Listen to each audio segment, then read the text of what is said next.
It is the Flow Friday Night Sports Show, and after another COVID-enforced week off, North Central Netball now gets back into action for its final minor round match of the year, and it's going to be an exciting finale with a final spot still up for grabs, positional changes on the ladder still possible, and Susan Lockhart joins me on the line from North Central Netball now to go through it all. Hello, Susan. How are you? I think I'm going well.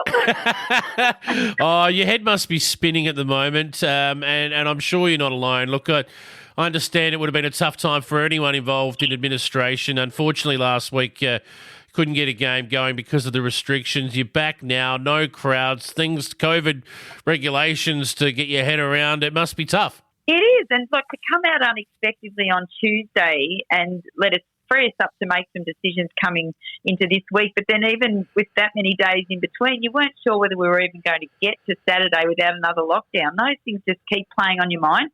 It's so consuming when you've got to make these decisions and you're trying to get, qualifications, getting them all right for clubs moving into finals and all those things, trying to make it so people aren't, it's not to their detriment. We're trying to do everything we can, and I hope people understand that and can see that it is hard. It's hard trying to work it all out. It's not easy.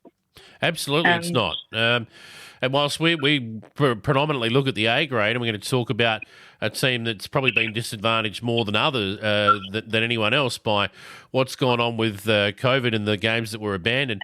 I mean, there are more than just A grade for you guys to contemplate when you're making decisions. So you've got all these other grades, and it would affect other teams and clubs in amongst those grades as well, I'm sure. Oh, yeah, for sure. Like, I'm really feeling like we will discuss it, but, there's clubs that have missed on playing the top team, but it could work out to work in their favour and end up in the four because they get the easier run home without having to lose games that they may have potentially have lost. So, all those things are going to come into play. But with the circumstances that we're faced with the COVID, I think everybody just has to take a deep breath and try to look at the positive sides of whatever. It's not a life and death situation. It's a game of sport at the end of the day, and it's social.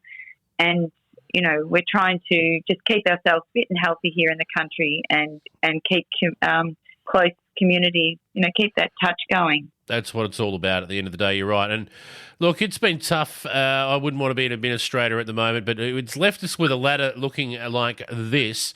In the A grade, at least, we've got Wedderburn on top. So they have been undefeated through 10 matches that they were able to play.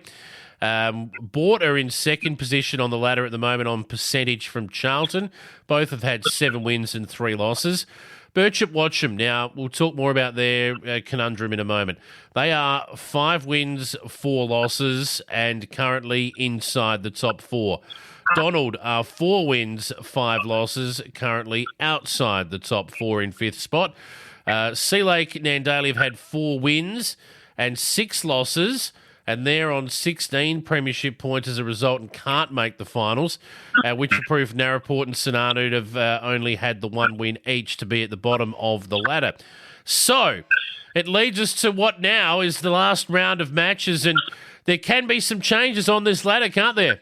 There sure can be. Look, at poor Birchip are playing Wedderburn tomorrow, and nothing is, no wins determined before the game actually takes place. But Wedderburn being undefeated, you would expect that they're going to beat Birchip tomorrow, and Birchip with that will go out because Donald's percentage, if Donald then beats Sea Lake. So we've got 2 big games tomorrow. We'll be eagerly waiting to see the result of those come, say, 4 o'clock tomorrow afternoon. Absolutely. Sea Lake. Yeah, so Donald and Sea Lake have got a huge game themselves because Sea Lake, when you've watched them play, and I've seen most of these teams play the top team, Wedderburn, this year, Sea Lake took it right up to Wedderburn. They are so good, and they've ended up 6th at this point on the ladder, which is, it's a strange scenario to see them down at 6, and they're playing Donald. They could easily beat Donald tomorrow, but haven't got anything to play for, only the fact that it's their last game and they've got nothing to lose. Donald have everything to lose. Birchip have everything to lose. It's an incredible scenario. And, the other 2 games, whilst they don't seem like they've got too much on them, Bort taking on Witcherproof Narraport, one of the bottom sides, and Charlton taking on St Arnaud. they've been locked in their own battle. If Bort was to slip up, for example, against Witcherproof, then Charlton would take second spot on the ladder. So there's still a little bit to make sure that these two sides inside the four, they've got to get it right. Yeah, absolutely. So, and Charlton, they're having a really terrific end of the season and have moved themselves right up into, second spot potential. They are 30% behind Bort, which is too big of a gap to make up in one game this late in the season now if they were to have a big win against Witcherproof. Not Witcherproof, St Arnaud, sorry. Yep. They would have a big win, but it's not going to get them into second. But Bort also then have to win against Witcherproof. So many scenarios, but my prediction is everything will probably just go as we think. Yep, I think you're probably right.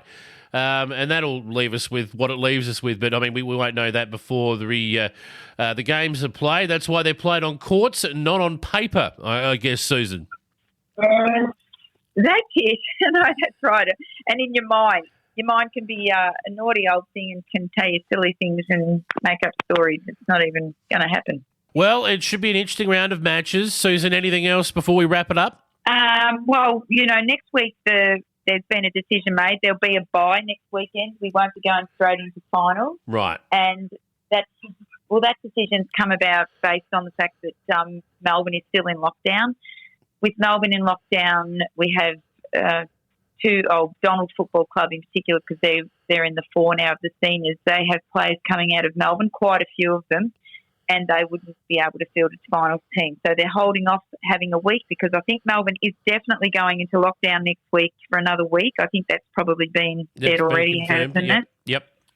So that won't give them a chance to get out. So we're having a bye. And then after that, let's hope that there's some light at the end of the tunnel and we can come out and finals can commence the week after. We'll be doing first and second semi-final on the same weekend. Second semi will be on the Saturday, first semi on the Monday. On the Sunday, sorry. Yep. No, I'm with you. I'll follow along. So, all right. Well, we wish you well. Wish everyone in North Central all the best this weekend, and we'll catch up with you again next week to find out how it all went.